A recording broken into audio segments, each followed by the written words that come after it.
Voilà. Dernier point, Monsieur Jacob Cohen, Oui, je préfère laisser ce point-là jusqu'au dernier. oui, oui, allez. La question de vaccin. آخر نقطة سيد جاكوب كوهين فضلت أن أتركها حتى نهاية الحوار.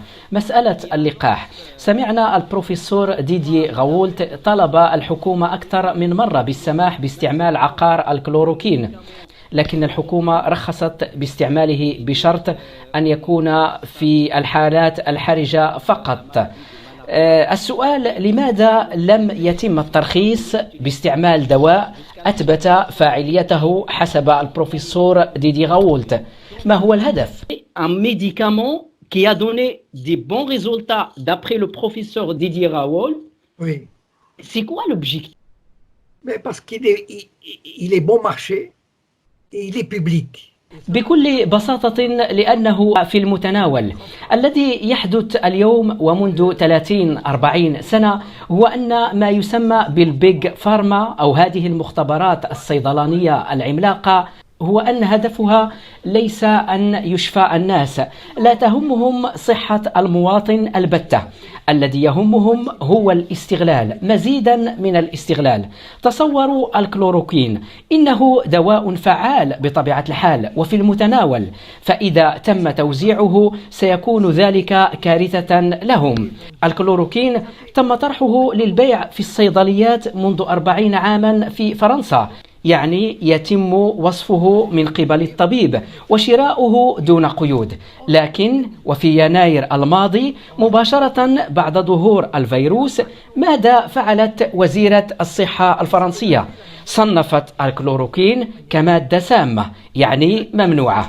تعلمون جميع وزراء الصحة الفرنسية المتعاقبون منذ 20-30 سنة وجميع مدراء المستشفيات وكبار رؤساء المصالح وغيرهم مرتبطون بما يسمى البيج فارما والصناعات الدوائية، يتلقون علاوات بمئات الآلاف من اليوروهات.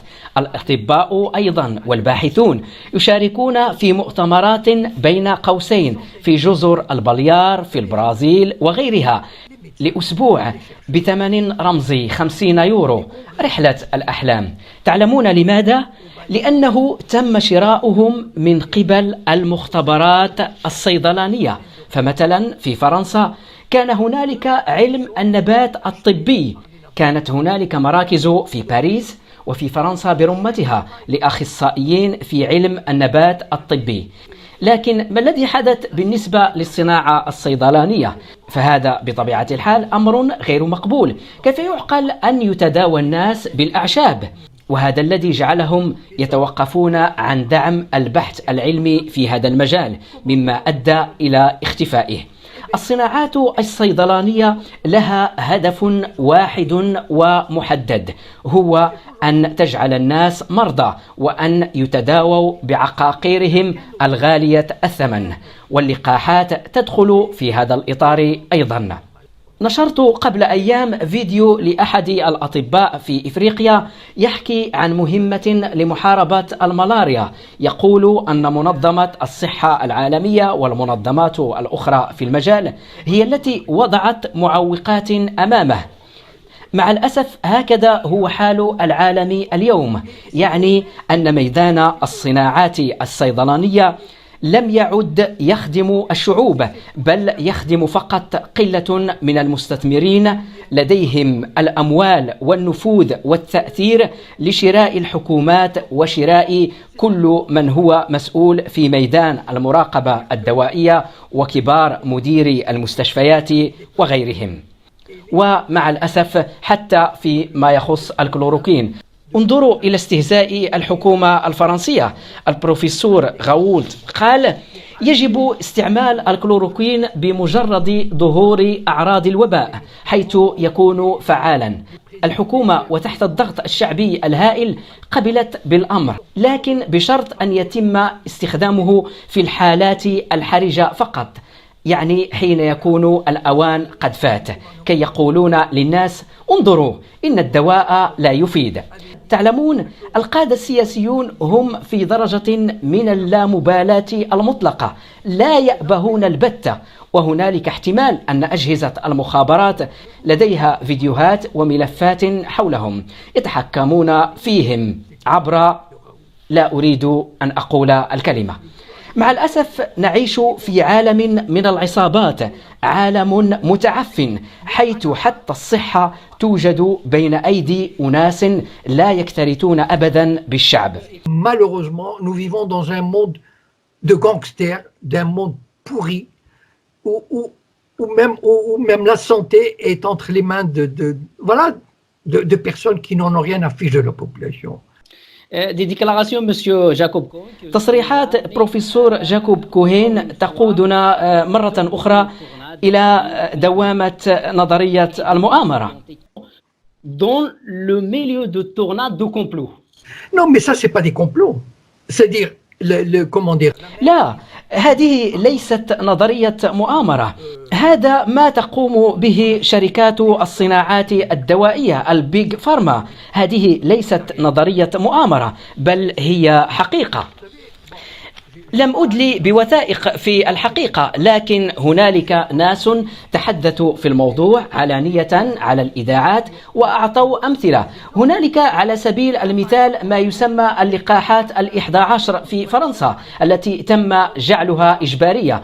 الآن هنالك 3 لقاحات إجبارية للطفل في فرنسا، البوليو والتيتانوس وآخر. هذه اللقاحات نفذت من المخزون فجأة ذات يوم، الشيء الذي جعل التحرك من أجل توفيرها يصل إلى المجلس الوطني الأعلى، والمحكمة أرغمت الشركات المصنعة على إنتاج تلك اللقاحات.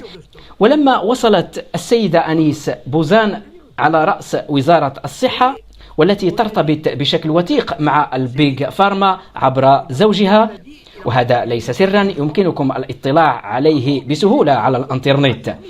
إذن في تلك المرحلة المجلس الوطني فرض على الشركات إجبارية إنتاج تلك اللقاحات ال3 الإجبارية، وخلال تلك المهلة التي حددها المجلس الوطني قررت وزيرة الصحة جعل اللقاحات الإجبارية 11 عوض 3. استمعوا إلى البروفيسور جويو الذي تحدث عن هذه الملابسات والذي تم طرده بعد ذلك من رابطة الأطباء. وحتى المؤسسات الإعلامية التي تعلمون جيدا من يمتلكها انخرطت في حملة إعلامية موجهة من أجل التحسيس بأهمية اللقاحات ال11 كي يتم اعتمادها. إذن نحن لسنا في إطار نظرية المؤامرة، نحن في الواقع مع الأسف نحن في واقع رهيب، حيث الشركات الصيدلانية ومنذ 30 سنة تخدم مصالح المستثمرين والرجال النافذين، أما الشعوب فهي مجرد حيوانات تجارب تجني من ورائها هذه الشركات الدوائية المليارات.